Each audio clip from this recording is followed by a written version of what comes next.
يقول الله عز وجل بعد أعوذ بالله من الشيطان الرجيم ولو أشركوا لحبط عنهم ما كانوا يعملون عند سو ببحر دارቻ አሸዋ ላይ የሚያምር ዘመናዊ ህንጻ ቢገነባ እና ማበል ቢመጣ ህንጻው ምን የሚሆን ይመስላችኋል? በእስልምና የሁሉ ነገር መሰረት ተውሂድ ነው።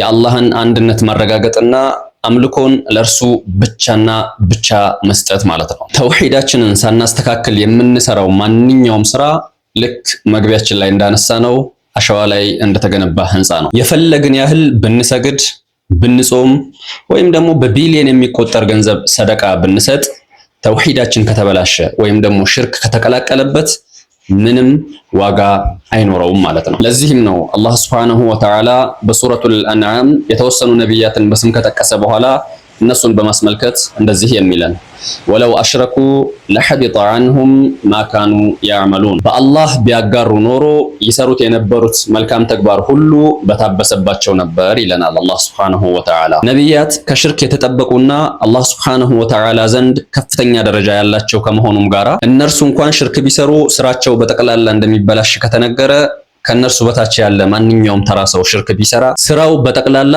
ዋጋ እንደማይኖረው አንቀጹ አጉልቶ ያሳያል። እናም ወዳጆቼ ስራችን አላህ ሱብሓነሁ ወተዓላ ዘንድ ተቀባይነት እንዲኖረውና የመጨረሻው ህይወታችን እንዲያምር በመጀመሪያ ተውሂዳችንን ልናጠናክር ይገባናል።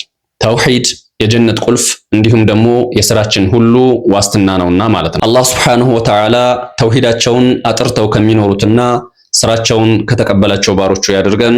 ወሰላሙ አለይኩም ወራህመቱላሂ ወበረካቱሁ።